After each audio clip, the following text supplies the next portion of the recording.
Bienvenido a un nuevo episodio de Ilumina, un podcast mensual creado para compartir el proceso de desarrollar tu grandeza interior y fortalecer tu humanismo. Desde la SGI de Panamá, te invitamos a que lo disfrutes viéndolo. Si iluminas el camino de otros, iluminas tu propio camino.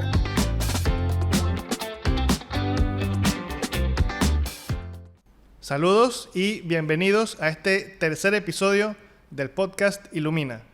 El día de hoy vamos a tocar un tema muy interesante y muy importante.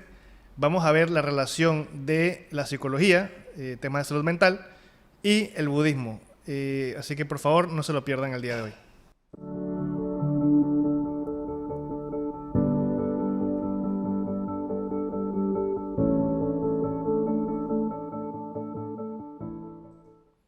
Hoy tenemos como invitado a una persona muy especial dentro de la organización, psicólogo de más de 30 años de experiencia, profesor universitario y además miembro de la Soka Gakkai por más de 42 años. Nuestro invitado hoy es el Magíster Jesús López. Bienvenido. Muchas gracias. Un honor y un placer estar aquí en este interesante podcast compartiendo conocimientos con los miembros de la Soka Gakkai y con toda la comunidad en general. Gracias. Para iniciar, y más que nada para quienes están viendo, quienes nos escuchan, conozcan, si nos puede contar para empezar a iluminar el camino, un poco de usted, cómo llega a la práctica budista, cómo llega a la psicología, cuál es su relación en ese momento, cómo se conectan. Bueno, soy miembro de la Soka Gakkai desde el año 1984. Quien lleva la enseñanza budista a la casa es mi mamá, ¿no? De una manera así muy espontánea, llega un día ella con unas revistas y venía de una reunión de diálogo en un lugar donde se reunían los miembros. Pues. Entonces me dice, mira que he ido a una reunión, se ha hablado de esto y a partir de ahora, así tajantemente, voy a dedicarme a practicar budismo. Entonces yo le dije, mamá, mire, usted sabe que yo a usted la apoyo, usted para mí es la persona más confiable que hay en el mundo, pero en esto no la puedo acompañar, ¿no? Yo tenía una relación con las religiones un poco especial, o sea, las respeto. Había estudiado profusamente todas las grandes religiones, al punto que yo te puedo decir que yo me sabía oraciones del judaísmo en hebreo, oraciones del islam en árabe, me las sabía. Yo sabía qué hacer si iba a una sinagoga en esta ceremonia, todo eso lo tenía muy claro. Pero yo había decidido no adherirme a ninguna religión, pero yo tengo algo, yo soy muy curioso y soy un lector voraz.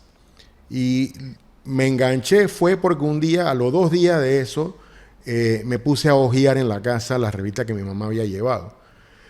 Y cuál fue mi sorpresa, grata además, ¿no? Que había una serie de diálogos y orientaciones del doctor Daisaku Ikeda, el líder máximo de la organización, hablando de temas como por ejemplo los viajes al espacio.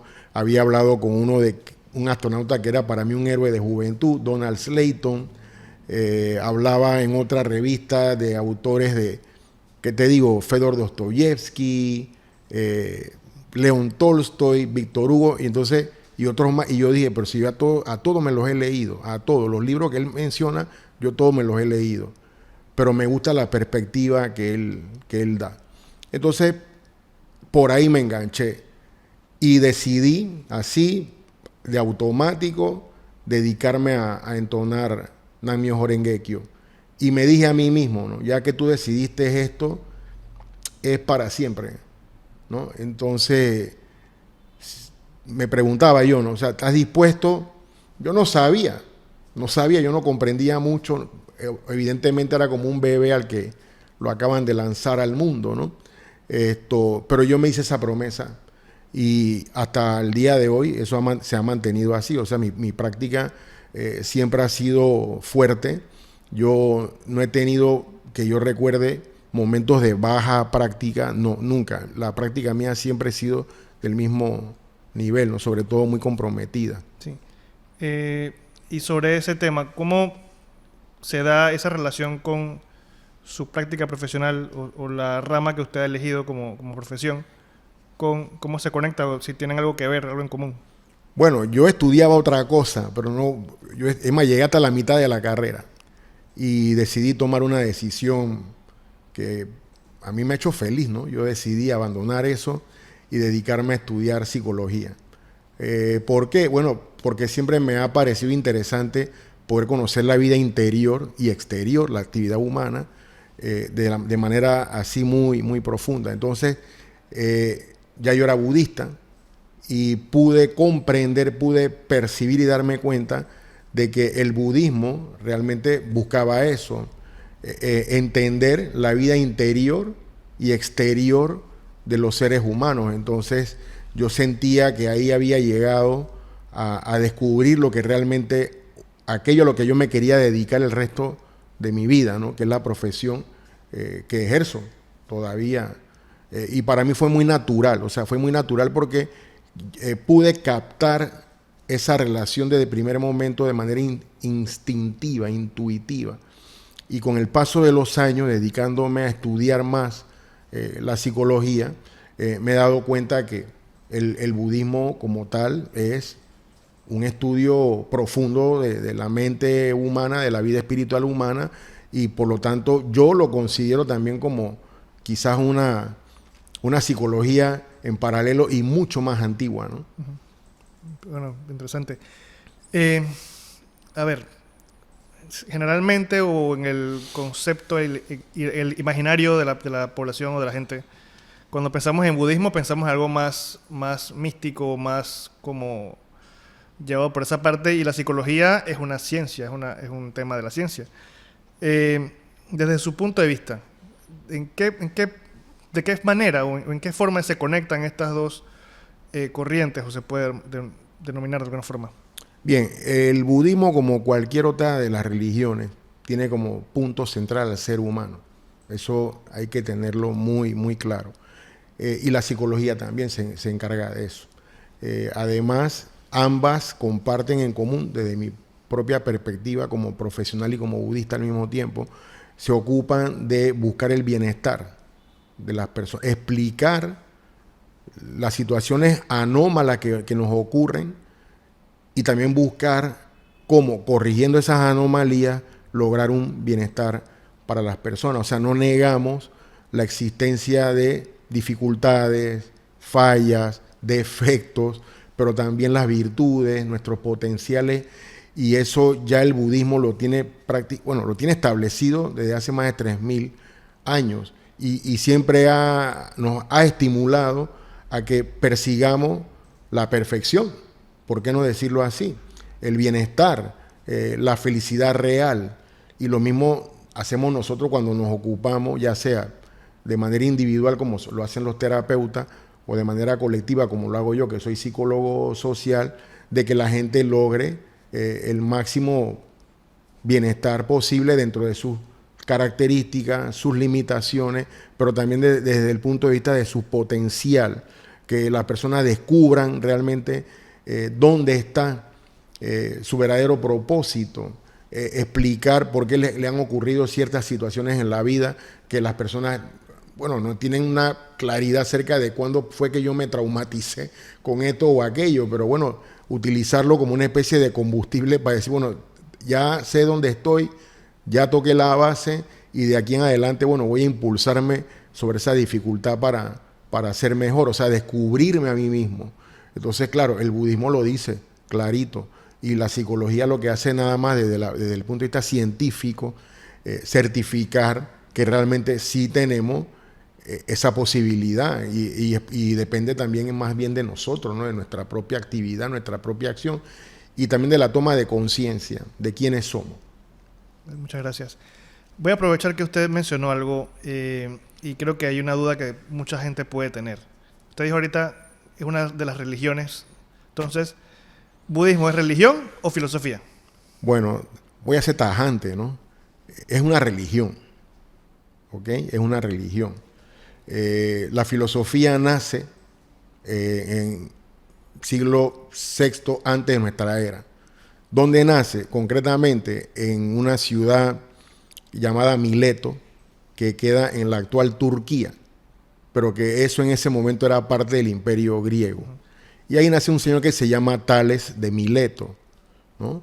Y él se preocupa por entender muchas cosas, hacerse preguntas y entenderlas. Entonces, él llegó a decir, este es el momento para pasar del mito al logos. ¿Cómo lo traducimos eso en castellano moderno?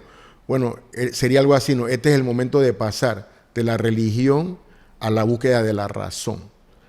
¿Por qué? Porque sencillamente las religiones tienen un componente importante, que no lo tienen las corrientes filosóficas, que es el sentido de compromiso, el sentido de estar ligado a un cuerpo de enseñanza, un cuerpo de preceptos y todo aquello que no niegan para nada digamos, la vida exterior, pero que se centra más que nada en la parte interior. Eso es algo común. En cambio, la filosofía en ese momento se preocupaba de establecer una explicación para lo que se podía ver, para lo físico, lo tangible, ¿no? Porque, según Tales de Mileto, el ser humano había perdido tiempo, así lo decía él, ¿no?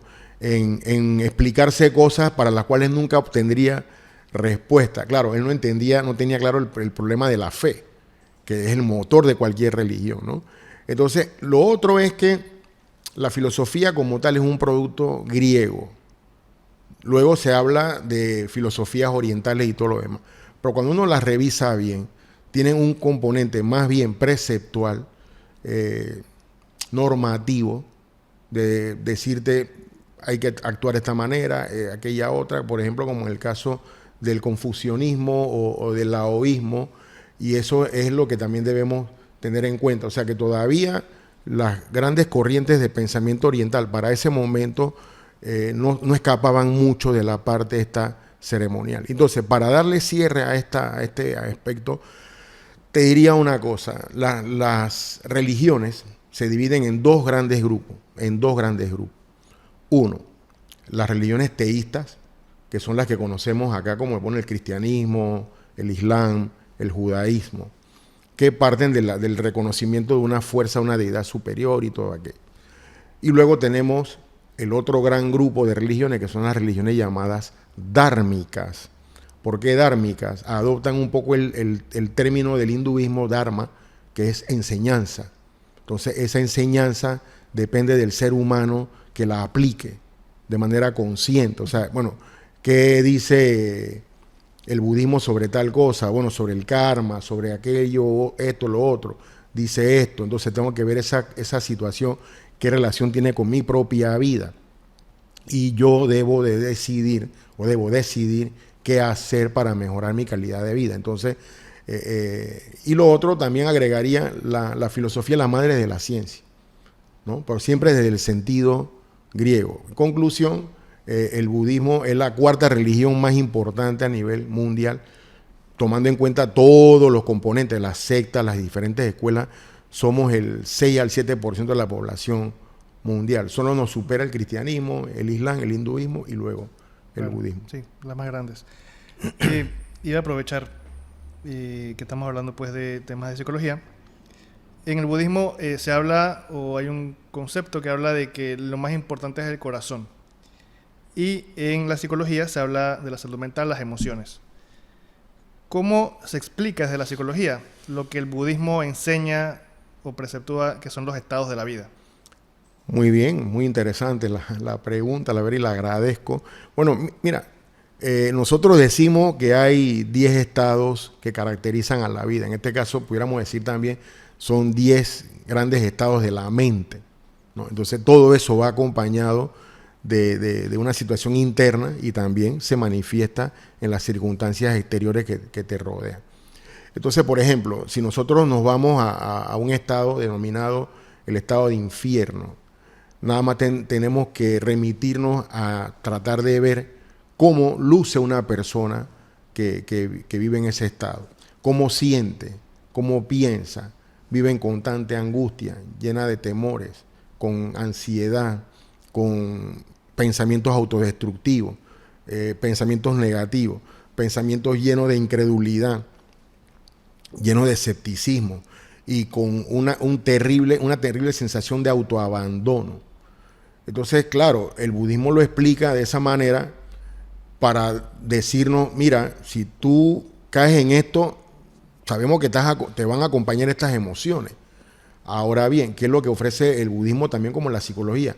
La opción de poder salir de ahí. Entonces, para poder salir de ese estado, ¿qué necesitas? Ser consciente, aparte de la otra situación que tenemos, que es la parte ritual, donde nosotros hacemos nuestras oraciones, siempre enfocados en bienestar, en el bienestar propio y el bienestar de las demás personas. Por ejemplo, una persona que vive así, prácticamente ha perdido el deseo de vivir. Entonces, eso nos puede llevar también a darnos cuenta qué cosas están en la cabeza de una persona que, por ejemplo, comete un evento o toma una decisión tan terrible como quitarse la vida, por ejemplo. En ese momento tú estás totalmente fuera de sí o de fuera de ti. Entonces no tienes la capacidad de poder llegar a controlar esas sensaciones, y lo que va a regir tu mente en ese momento es un impulso completamente negativo.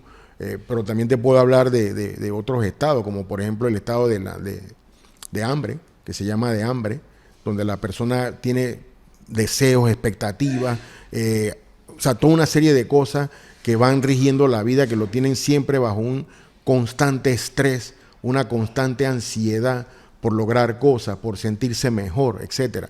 Entonces, eso te dice a ti que así mismo, como lo dice el estado de hambre, es como las personas se sienten cuando están en un estado de ansiedad clínica, ¿no?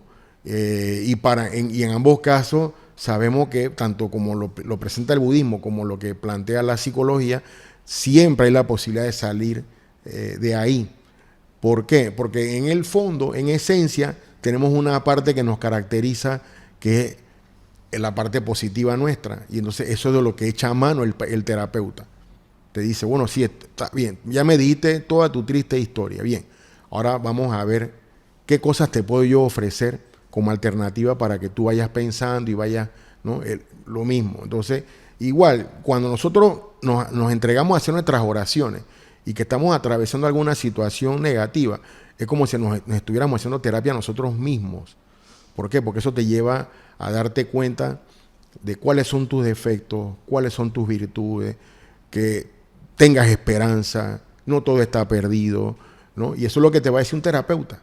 Eso es lo mismo que te va a decir un terapeuta. En un caso es una situación en la que tú estás, como quien dice, al mando, a cargo, y en otra es tú utilizas a alguien como un intermediario para que te ayude a encontrar la respuesta que en ese momento tú necesitas. Por lo tanto, es consistente esa explicación del budismo cuando nos habla de los estados, esto en lo que nosotros nos movemos, con lo que plantea la psicología acerca de cómo nosotros nos podemos sentir en un momento o en otro momento. Perfecto. También existe un concepto clave en el budismo que se llama la inseparabilidad del sujeto y su entorno. ¿Cómo en la psicología moderna se estudia esto, o la idea de lo que pasa alrededor o en el ambiente es reflejo de nuestro interior? Bien, yo soy psicólogo social. No, yo no hago terapia, no atiendo pacientes. Mi trabajo ha sido más bien un trabajo de campo, dentro y fuera de Panamá. Entonces, para mí, ese concepto ha tenido una mayor y especial relevancia.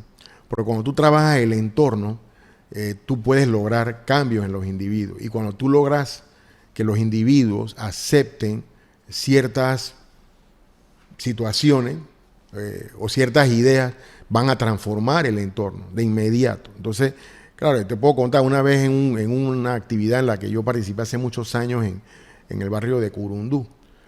Yo tenía un jefe, un supervisor hondureño, y él les dijo, ¿no?, a las personas de la comunidad: mire, ustedes no van a cambiar hasta que ustedes no me arreglen todo esto que está aquí afuera, ¿ve? Era un entorno lleno de basura. Y él le decía: eso que ustedes ven ahí es lo que ustedes tienen por dentro. Y eso es lo que les impide poder mejorar su propia autopercepción. Entonces yo decía: hey, este no es budista, pero está hablando como si fuera un budista, ¿no? Yo digo, esas palabras como si las dijera yo. Y además él dijo otra cosa. Ustedes no saben también que la basura genera violencia. ¿Y de qué estamos hablando acá? De violencia, ¿verdad? Bueno, entonces vamos a comenzar por hacer esos cambios. Y efectivamente empezamos a hacer algunos cambios allí y yo veía siempre ese concepto, lo tenía presente. O sea, yo veía que no podía olvidarme de ese concepto y te puedo decir, hubo momentos muy difíciles en los que uno decía, no vamos a lograr mejorar la situación aquí, pero al final sí lo pudimos lograr. Pero entiendo yo que a mí, porque yo después quedé a cargo de ese proyecto durante 2 años y medio, a mí me resultaba sumamente importante poder comprender que esos seres humanos tenían una dignidad que había que respetar. Había que hacerles ver nada más que ellos eran valiosos como seres humanos y que ellos podían lograr esa transformación en su entorno. Cuando ellos vieran su entorno limpio, tranquilo, con una mejor convivencia, sin tantos gritos, insultos y violencia física de todo tipo, hasta con armas, entonces se iban a dar cuenta de que realmente eso lo podían lograr ellos. Entonces, cuando tú logras entender ese concepto de inseparabilidad del individuo con su entorno, tú puedes lograr cambios maravillosos de una manera, incluso de una forma más rápida de lo que cualquiera puede sospechar. Porque al final tú, ¿dónde pones el acento? ¿Dónde pones el énfasis? En la persona. Entonces, si la persona tú lo mueves para que interiormente empiece a sentirse mejor, va a decir, no, si yo me siento bien, yo no puedo permitir eso y todos nos vamos a sentir bien. Y al final, pues, con ese concepto en mente fue que yo llevé adelante ese trabajo. Wow, súper interesante. Otra cosa, una pregunta de repente que a la gente también le podría gustar y que aprovecho que está aquí. Cuando se habla del karma, ¿cómo lo ve la psicología? Bueno, muy interesante, ¿no? Porque siempre la gente dice, bueno, de hace unos años atrás yo vengo escuchando, el karma existe, que eso es el karma, ¿no? Entonces siempre como que lo ven como algo negativo. Y en realidad el karma significa acción retributiva. O sea, si yo hago algo, ocurre algo. Ahora, si yo hago algo es bueno o malo, lo que viene también va a acompañar a esa circunstancia.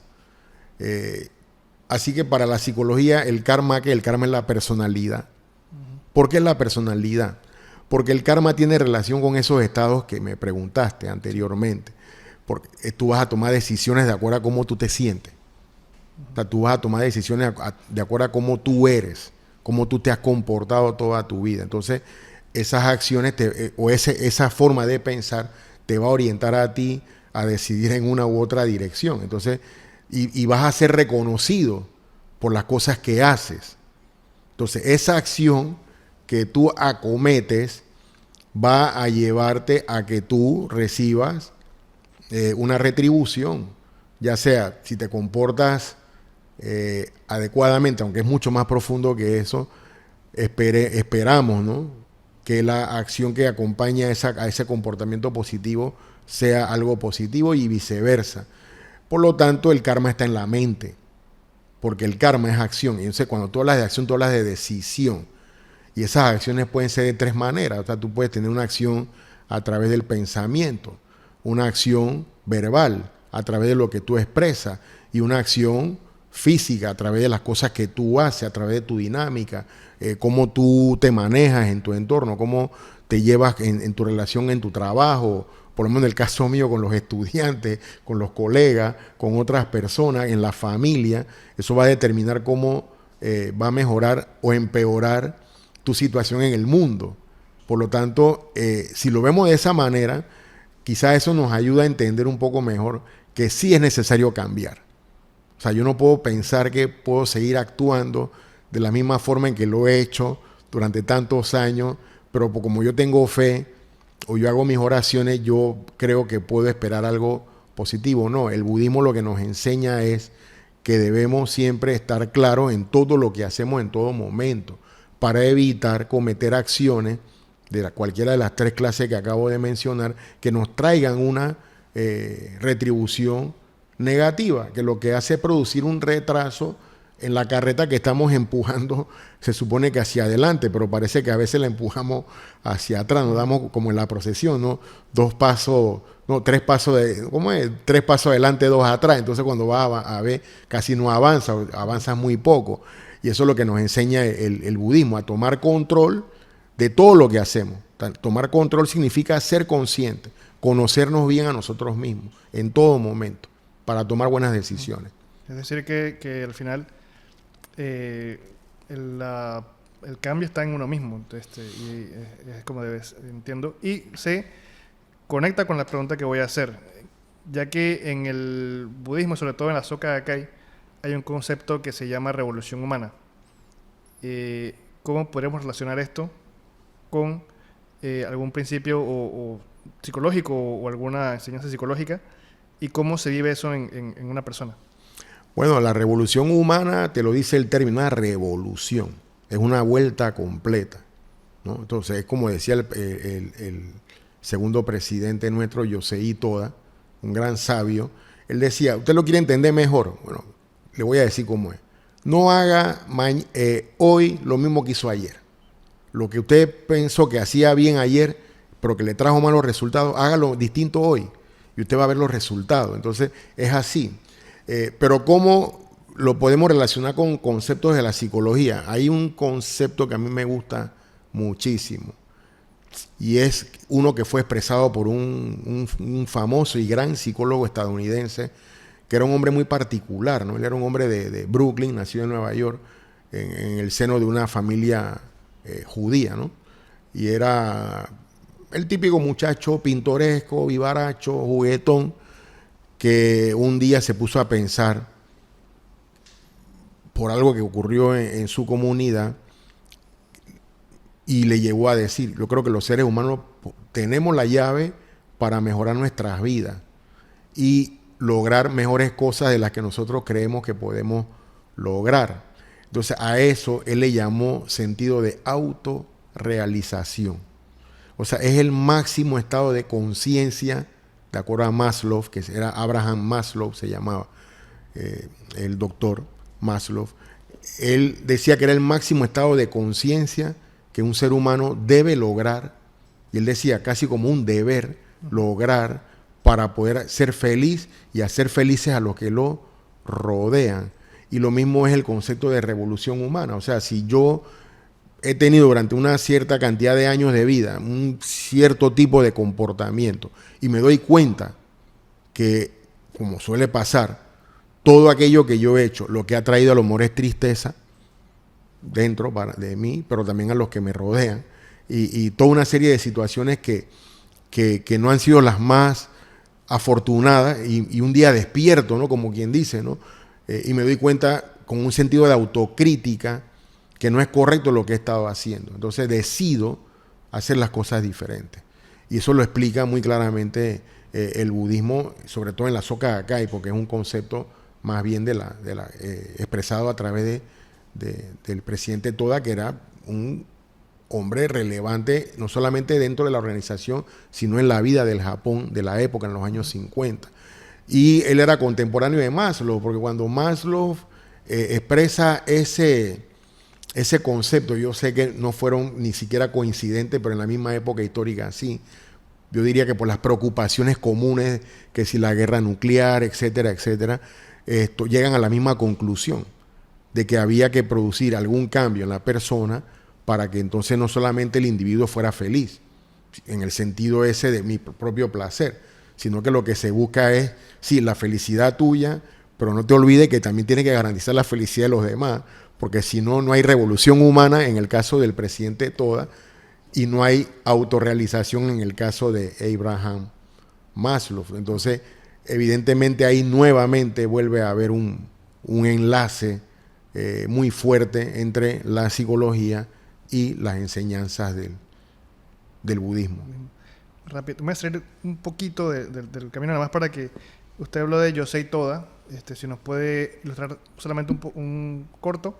Uh-huh. ¿Quién era Yosei Toda y por qué es importante para la Soka Gakkai? Sí, Yosei Toda fue un hombre que acompañó a su maestro, a su vez, el doctor Tsunesaburo Makiguchi, eran dos grandes pedagogos de la época en el Japón, sobre todo por la edad propiamente más en cuanto a toda, era un hombre mucho más joven, le impactó todo lo que ocurrió en el Japón durante la Segunda Guerra Mundial. Entonces, una vez que muere su maestro, en circunstancias bastante dolorosas, que sería largo enumerar, él decide tomar las riendas de la organización y levantarla de la ceniza en la que se encontraba. Acordémonos lo que ocurrió en Japón en agosto del 45, ¿no?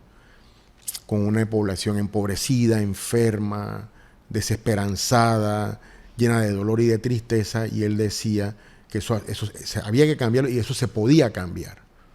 Se podía cambiar a través de la observancia estricta de las enseñanzas del budismo de Nichiren Daichonin.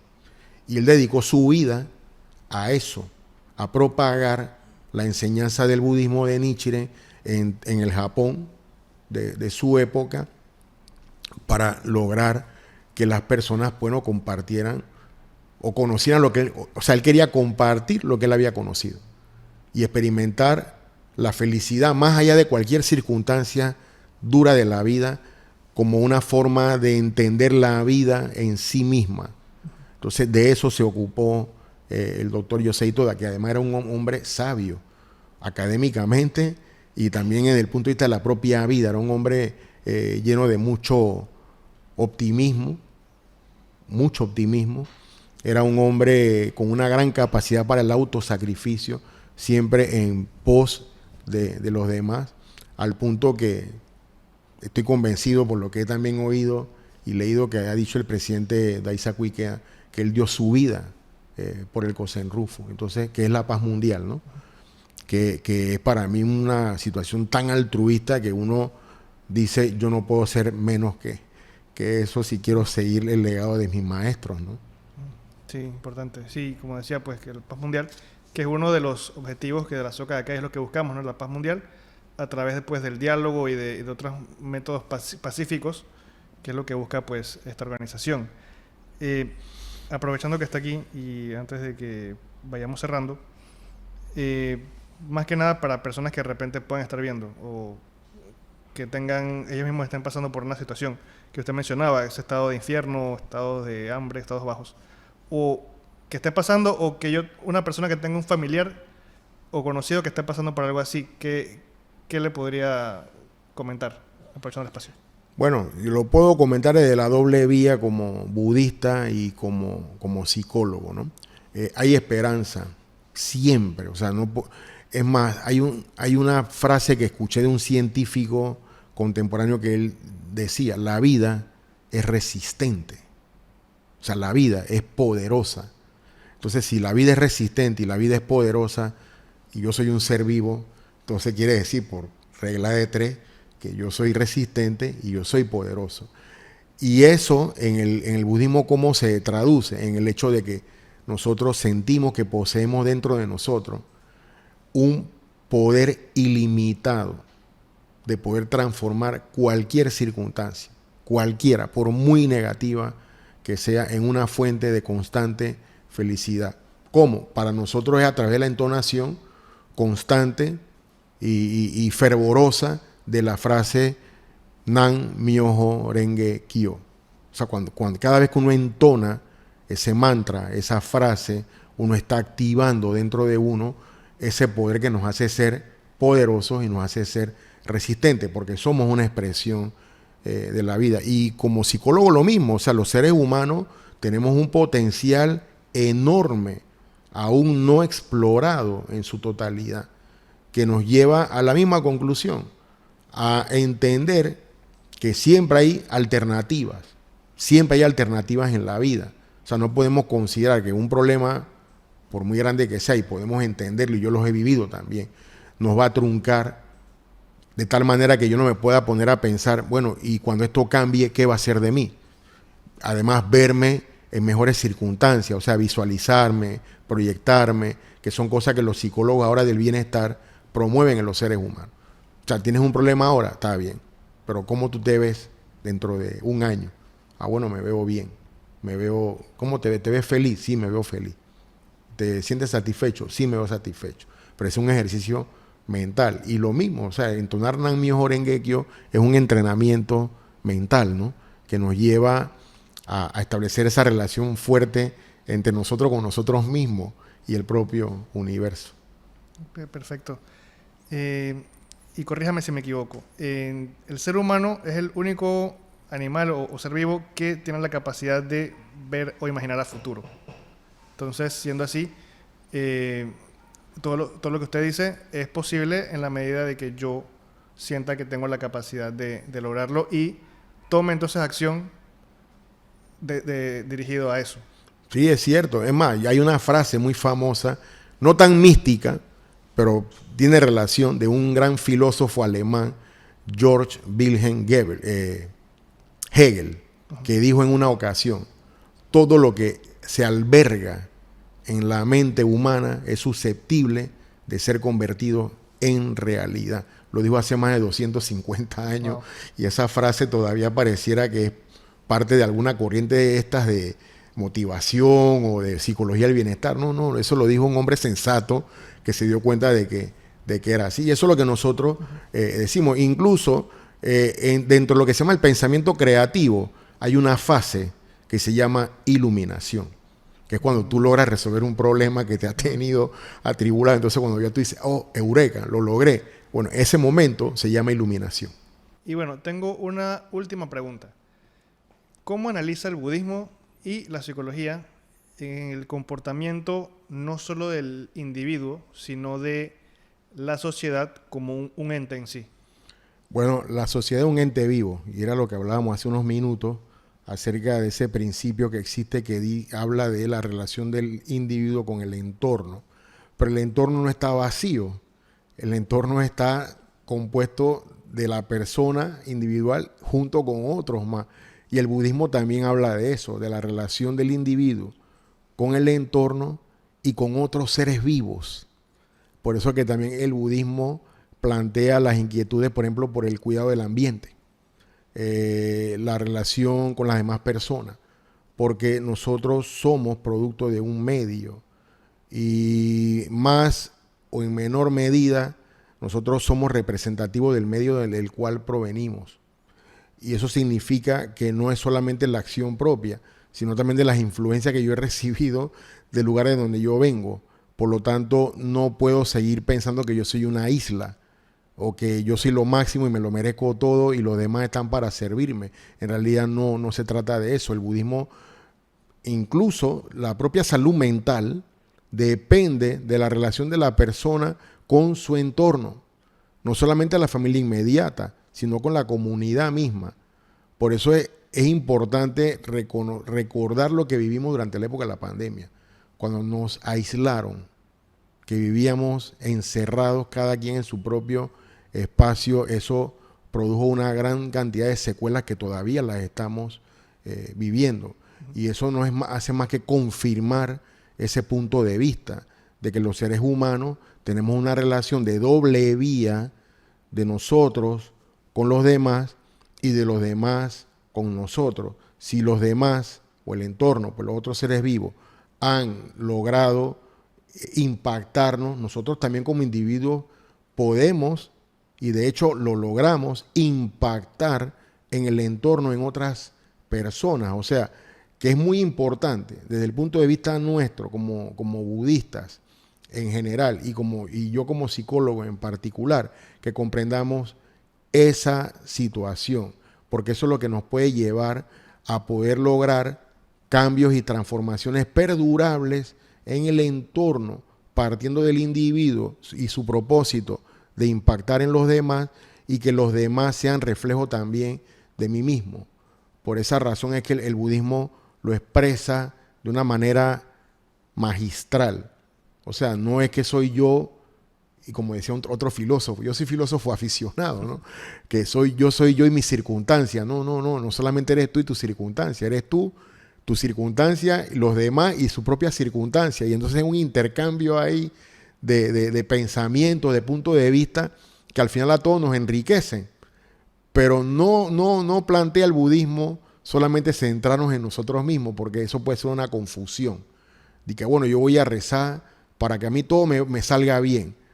Y ya, pues, o sea, que a mí me va bien porque ya soy yo, pues. No, eso también depende de tu propósito frente a otras personas. O sea, tú no solamente buscas tu propio bienestar, sino que ese bienestar se pierde, es insignificante, es más, carece de valor si tú no lo contrastas en cuanto a la importancia que tiene también la búsqueda del bienestar y la felicidad del resto de las personas. Y eso es lo que muchas veces cuando se le hace terapia a algunas personas, se les recomienda eso, que se integre a algún grupo. Bueno, si las personas adultas mayores, que se integren a un grupo de adultos mayores, personas que tengan los mismos intereses, si juegan ajedrez, que no sé qué, porque esa es la forma también de tú purificarte. En la medida en que tú convives con otros seres humanos, tú purificas tu vida.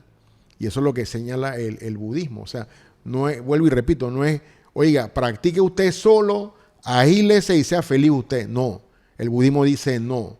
Sufra lo suyo, pero también comparta la felicidad con los demás o su búsqueda de la felicidad con los demás.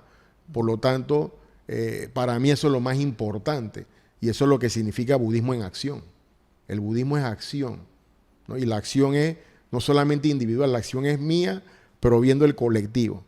Y eso para mí es lo que yo considero explica todavía mucho mejor esa relación que hemos estado analizando en este momento entre el budismo y las diversas enseñanzas de la psicología. Y es tan amplio el budismo como es tan amplia y profunda la psicología. Sí, gracias. De verdad que es un tema que ha sido muy interesante conversarlo hoy, que da para más, creo que da para más. Y bueno, antes de despedirnos, si tiene algún mensaje final que quiera darle a la audiencia. Bueno, varios, ¿no? Uno, que yo estoy orgulloso de ser parte de la Soka Gakkai. Muy orgulloso. Yo siempre digo que si no fuera por haberme encontrado con las enseñanzas del budismo y en la forma en que ya expliqué, yo no había logrado nada de lo que he logrado. Y he logrado muchas cosas, pero todo ha sido con base en el budismo. Y puedo decir una cosa, de todas las metas que yo me he propuesto en la vida, no me queda ninguna pendiente. Tengo nuevas metas, estoy luchando por ellas, ¿no? Pero las que yo me propuse hasta el momento, todas las logré. Pero gracias a qué? A mi práctica del budismo Nichiren. Y es lo que yo quisiera transmitirle a la audiencia, ¿no? Que es una cuestión de probar, de contrastar todo lo que aquí aprendemos y eso cómo nos puede ayudar a nosotros a mejorar nuestra vida como personas y también como componentes de un colectivo social, ya sea en nuestra comunidad, en nuestra familia, en nuestro país, fuera de él, etcétera, ¿no? Tratando siempre de impactar positivamente en cada ser humano con el que tengamos algún tipo de interacción. Perfecto, muchas gracias, de verdad. Ha sido un honor compartir este espacio con usted. Creo que no solamente yo, sino toda la audiencia ha aprendido mucho y cosas nuevas, pues. Así que la verdad, nuevamente le agradezco pues el espacio y el tiempo que ha tomado para conversar con nosotros. Así que de verdad, pues, no me queda más nuevamente agradecerle. Y bueno, para todos, este ha sido el capítulo de hoy de Ilumina. Espero haya sido de su agrado. Si tienen comentarios, los pueden dejar en la caja de comentarios. Y espero que sigan viéndonos en más episodios. Este fue el capítulo de hoy. Mi nombre es Josip López. Nuestro invitado es Jesús López. Y esto fue un episodio de Ilumina.